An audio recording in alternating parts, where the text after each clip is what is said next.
पिछले कुछ दिनों में मुंबई पुलिस के जोन 5 की तरफ से ह्यूमन ट्रैफिकिंग और चाइल्ड ट्रैफिकिंग मामले में अलग अलग केस में अलग अलग तरीके से काम किया जा रहा है। खास तौर पर चाइल्ड ट्रैफिकिंग का मामला काफ़ी ज़्यादा देखने को मिला है और इसी सिलसिले में मुंबई पुलिस उन सभी गिरोह के लोगों को ट्रेस करने की कोशिश कर रही है जो इस मामले में इन्वॉल्व हैं। खासतौर पर अब देखा जाए तो पुलिस ने इस मामले में लगभग 9 आरोपियों को गिरफ्तार किया है, जिनमें ज़्यादातर महिलाएं हैं। और ये किस तरह से काम करती थी, इनका एक्चुअल मोडस क्या था, ये जानने के लिए हमारे पास साथ केस की आयो हैं। प्रतिभा जी, मैं आपसे सबसे पहला सवाल यही पूछूंगा कि किस तरह से ये पूरा गैंग फंक्शन करता था।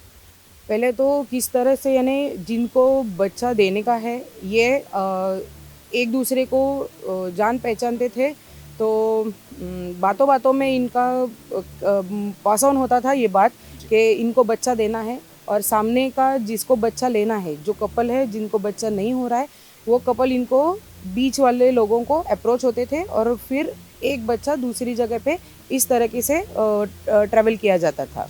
मैम, क्या परिवार की सहमति से ये पूरा काम किया जाता था या चोरी का मामला भी कई कुछ सामने आया है? नहीं, चोरी का मामला तो अभी तक सामने नहीं आया है। ये केस में जो हमने अभी पर्टिकुलर फाइल किया है उसमें तो स्पेसिफिकली माँ को ही बच्चा देना था, क्योंकि she was in need of money, उसको पैसे की ज़रूरत थी, तो उसने उसके लिए बच्चा बेचने का सोचा। और फिर इसने एक एक कड़ी को बताते गए और सामने बच्चा जिसको दिया उनको मिसगाइड करके उनके लीगल प्रोसीजर के तौर पे उनसे पैसे लेके गए और फिर बच्चा दिया गया उनको। क्या इस गिरोह ने केवल एक ही बच्चा सेल आउट किया था या फिर और भी केसेस आपके पास आए हैं? अभी फ़िलहाल तो एक ही बच्चा हमारे पास आया है। अभी 4 से 5 बच्चों का हमें इन्फॉर्मेशन मिला है, लेकिन अभी उसके ऊपर काम चल रहा है।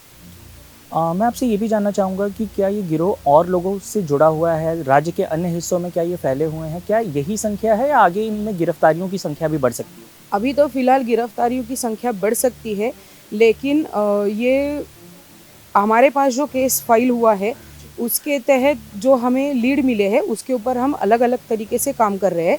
ना कि यही मामले में सबको गिरफ्तारी होगी ये नहीं बता सकते अभी, क्योंकि उसके ऊपर पूरी तरीके से एविडेंस का भी होना ज़रूरी है। तो इस तरीके से हम लोग आगे का कार्रवाई कर रहे हैं। जो लोगों ने ये ट्रैफिकिंग का काम किया है उसके ऊपर हम लोग जितना हो सके हमारी तरफ से रिस्ट्रिक्शंस डालने की पूरी कोशिश करेंगे, लेकिन इसी मामले में हम लोग गिरफ्तार करेंगे या नहीं ये नहीं बोल सकते, लेकिन और लोग आने की संभावना है। जिस बच्ची को रेस्क्यू किया गया है वो फिलहाल कहाँ है?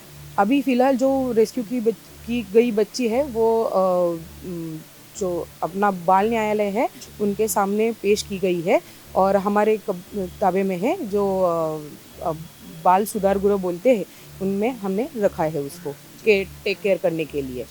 एक महिला होने के नाते मैम, आपका एक पर्सनल टच भी होगा इस केस में। फ़िलहाल ऐसे और भी गिरोह क्या मुंबई में नज़र आ रहे हैं या फिर मतलब सिर्फ ऐसे ही नहीं? हमने देखा है कि इसके पहले भी जोन 5 में अगर आप देखें तो अगस्त के महीने में 14 बच्चों को रेस्क्यू किया गया था। तो फ़िलहाल क्या कुछ और भी मामले ऐसे सामने आ रहे हैं आप लोग के? सामने आ रहे हैं, लेकिन इनका ट्रैफिकिंग हुआ है या बेचा गया है इसके बारे में अभी दुविधा है, क्योंकि उसके ऊपर पूरा हमारा इन्वेस्टिगेशन हुआ नहीं है। इन्वेस्टिगेशन होने के बाद हम लोग फाइनल कंक्लूजन पे आ सकते हैं।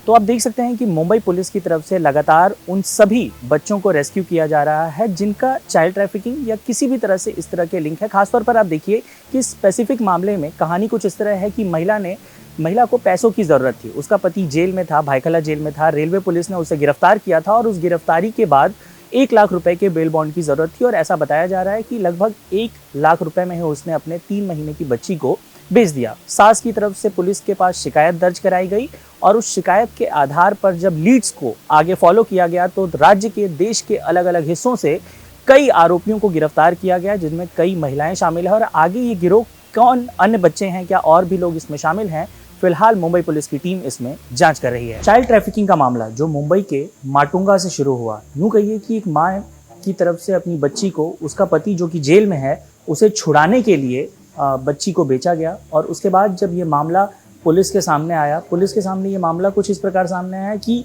उस लड़की जिसने बच्ची को बेचा उसी के सास ने पुलिस में कंप्लेंट दाखिल की।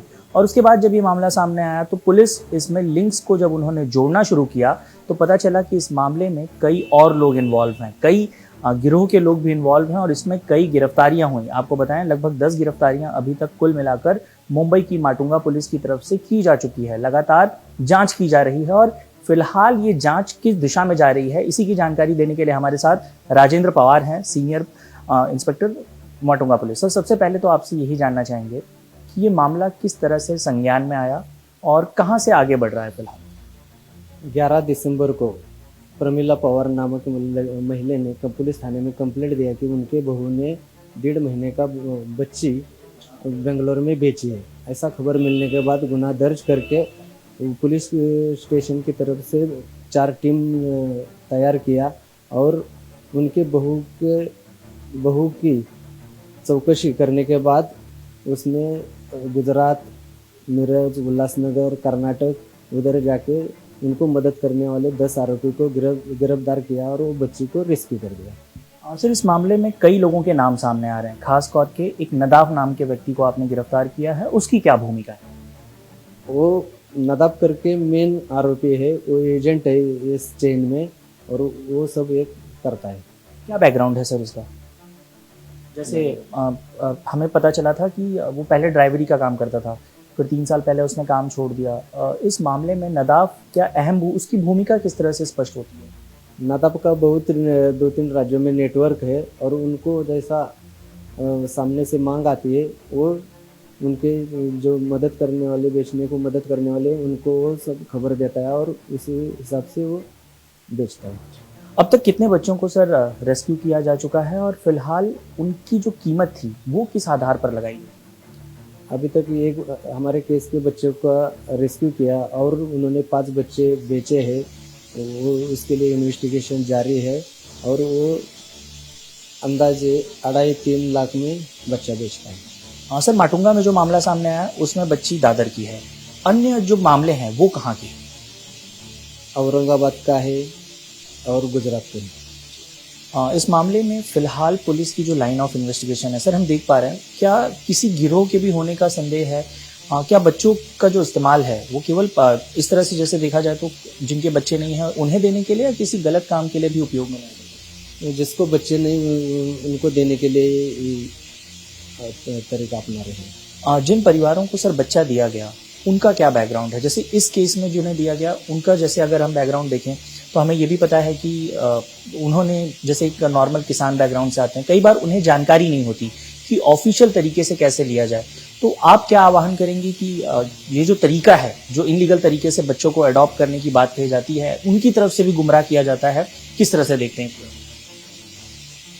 जिसने लिया है उनको बच्चा नहीं, इसलिए उन्होंने ये नदाफ ने उनको अडॉप्ट करेंगे ऐसा बोल के उनको बच्चा बेचा है। उन्होंने लीगली प्रोसीजर अपनाया नहीं है और उनको गुमराह किया कि ऐसे आधार कार्ड, पैन कार्ड है, माँ बाप राजी है तो उसके लिए हम देगा तो उसको कुछ दिक्कत नहीं है। बात करने के लिए बहुत बहुत धन्यवाद सर।